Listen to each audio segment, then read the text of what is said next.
Commençons à l'intérieur de cette caravane. Tout d'abord, LMC est un acronyme peu connu dans le monde du caravaning. Le nom complet, Lord Munsterland Caravan, est cependant beaucoup plus connu. En fait, si vous demandiez à un caravanier dans les années 70 ou 80 quelle était la marque de luxe de haute qualité, la réponse était toujours la même. Lord Munsterland Caravan, aujourd'hui connu sous l'acronyme LMC, certains ont oublié ce petit détail. Mais c'est ainsi qu'il faut l'aborder, c'est-à-dire comme une caravane de haute qualité, construite de manière très traditionnelle. C'est pourquoi Lord Munsterland Caravan, alias LMC, reste aujourd'hui l'une des marques les plus prisées dans la péninsule scandinave, car elle parvient à allier un prix d'achat raisonnable à une qualité qui est certainement moyenne à haute, voire très haute.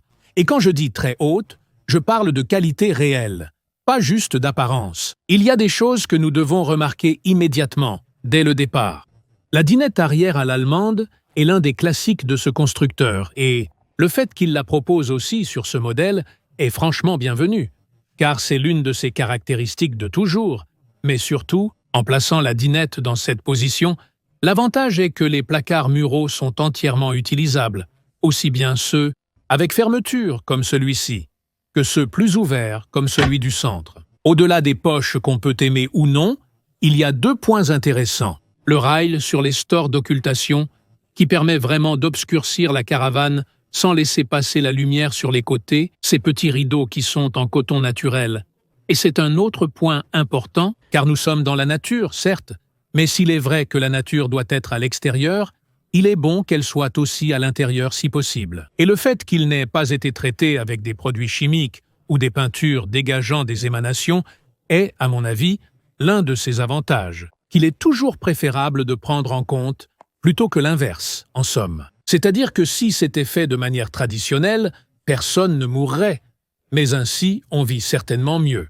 Je vous montre un autre détail des coussins. Voici, c'est pour vous montrer la façon, le soin avec lequel le passepoil est réalisé. Ce passepoil est d'abord esthétique, car il permet de séparer la partie plus sombre de la partie plus claire. C'est donc un détail de design. Mais sous couvert de détail design, ce passepoil est en réalité un renfort. Ce n'est pas un simple passepoil décoratif pour séparer les deux couleurs. C'est un véritable passepoil de renfort qui permet au coussin de rester intact même après plusieurs années d'utilisation et, comme vous le voyez, il court tout le long du bord du dossier, car c'est là le point crucial. J'aime beaucoup cette table, car elle est très simple.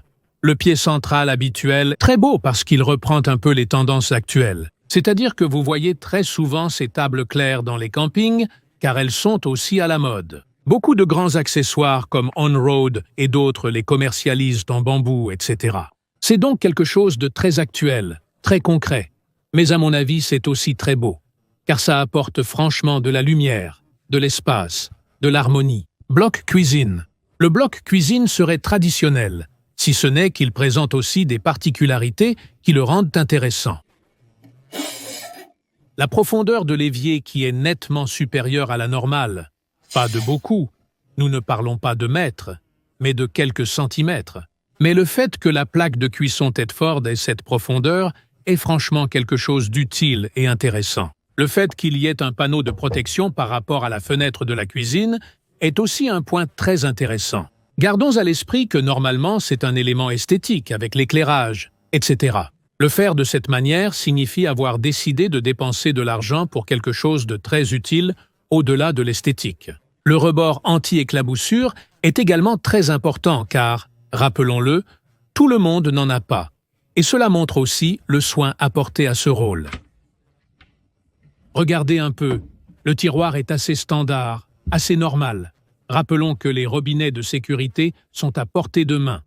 Et c'est un point à souligner car malheureusement, il y a encore des gens qui s'amusent à les mettre dans les endroits les plus improbables, comme une chasse au trésor. La cuisine a aussi un placard mural, que j'ai remarqué. Il est bien régulier, bien large, spacieux. Les charnières sont de grande qualité. Ce ne sont pas les petites en plastique qui sont à la mode maintenant, mais les belles, les sérieuses, celles de qualité. Et je dois dire qu'elles valent beaucoup. Elles valent beaucoup, car comme vous le remarquez, il y a Beaucoup de détails absolument coûteux et de grande qualité. Tape à l'œil qui doivent se voir. Ce sont des détails fonctionnels, qui doivent fonctionner, et c'est la caractéristique de celle-ci. C'est une caravane qui ne crie pas, qui ne se raconte pas, qui ne veut pas étaler ce qu'elle est, car il suffit de le savoir. C'est le poêle en T classique qui, je dois dire, reste aujourd'hui le système de chauffage le plus simple, le plus pratique et le plus efficace. Nous avons ici l'armoire avec le disjoncteur et les fusibles placés dans un endroit facilement accessible et contrôlable. Il faut aussi noter que l'unité de contrôle, comme vous pouvez le voir, est placée sur la paroi arrière. Ça aurait coûté beaucoup moins cher de la mettre sur le côté. Mais dans ce cas, pourquoi l'ont-ils mise là en dépensant plus? Parce que c'est plus facile à contrôler et plus accessible. Le réfrigérateur est un modèle en colonne et selon les versions et les modèles, Müsterland, donc LMC, le propose avec un compresseur ou trivalent. C'est aussi un élément à prendre en compte. Pourquoi? Parce qu'il y a deux camps ici, celui du frigo à compresseur et celui du frigo trivalent. Ne vantez jamais les mérites d'un trivalent devant un partisan du compresseur, ou vice-versa. Sinon, ça déclenche des polémiques. En réalité, les deux ont leurs avantages et inconvénients, y compris en termes de sécurité. Pour ceux qui recherchent la praticité, ce sont deux systèmes équivalents. Chacun préfère ce qu'il veut. Donc LMC propose les deux pour satisfaire tout le monde. Le lit est un lit à la française, avec un matelas de très bonne qualité, des sommiers à lattes, tout à fait classiques. Et en dessous, nous avons ce plan qui se soulève. Et comme vous voyez, les vérins sont exceptionnels. Pas besoin d'être deux pour le manipuler. Même seul, on arrive à l'ouvrir. Je vous prie de bien vérifier ce point car ce n'est pas le cas dans toutes les caravanes. Dans certaines, il faut être deux pour agir, pour ranger les affaires, car l'un tient pendant que l'autre range. Donc souvenez-vous, ce sont ces détails qui font de ce Tao 480 une caravane fabuleuse, fantastique, parce qu'elle n'est pas tape à l'œil, parce qu'elle n'en fait pas trop, parce que calmement, silencieusement, tranquillement, elle fait mouche. Là aussi, comme vous pouvez le voir, l'évier est beaucoup plus grand que la normale. Je vous invite à remarquer qu'ils auraient pu mettre un évier standard, mais ils ont voulu en faire plus avec un évier, certainement. Esthétique et design, mais aussi très beau. Et les gars, le robinet est un vrai robinet. Il est vraiment bien fait. Si vous allez voir, dans les magasins d'accessoires où ils vendent ces pièces détachées, ça coûte un bras, mais parce que ça vaut le coup par rapport aux autres. Et le fait d'avoir mis un tel robinet alors qu'ils auraient pu en mettre un qui coûtait la moitié, on doit se demander pourquoi ils l'ont fait. Comme d'habitude, la salle de bain est équipée de ce qu'il faut pour la douche.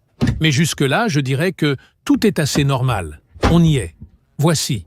C'est pour la douche. On a été surpris. Ça veut dire qu'il n'y a pas que la prédisposition pour la douche. On peut vraiment la prendre. Et là aussi, on entre dans un autre monde, car je suis tout de suite prêt à partir. Regardez le receveur. Combien de bacs à douche voyez-vous sur le receveur? Mais qu'est-ce qu'il faut de plus? Regardez comme c'est beau avec le receveur BC Tedford, le pommeau de douche. Comme vous voyez, on accroche notre belle douche ici et on peut vraiment se doucher. Et c'est même une belle douche spacieuse, patron. C'est quelque chose. Évidemment, c'est magnifique. C'est une roue merveilleuse. C'est une de celles qui, à mon avis, vaut son pesant d'or pour un couple. Le problème, c'est qu'elle ne coûte pas si cher, parce que si on regarde le prix d'achat, eh bien, disons qu'il y a des constructeurs qui devraient revoir leurs tarifs. Parce qu'au final, comme prix d'achat, je l'ai vu ici avec David Bartezzaghi. Nous sommes chez Autonor, à Avanzago, dans la province de Milan, et disons que le prix d'achat est vraiment très compétitif. Je l'ai bien examiné, je l'ai fait évaluer, et je dois dire que par rapport à B et par rapport à, disons que, il y a une sacrée différence de prix. Je veux dire qu'on économise 10 à 15% en restant ici par rapport à d'autres marques. Pas toutes, évidemment, mais par rapport à certaines, oui. Donc, les gars, il faut tout prendre en compte. Mais c'est une caravane merveilleuse parce que c'est une caravane de grande classe. Et la grande classe, c'est ne pas en faire trop, mais proposer. Ici, comme je vous l'ai montré en détail, cette chère caravane et comment.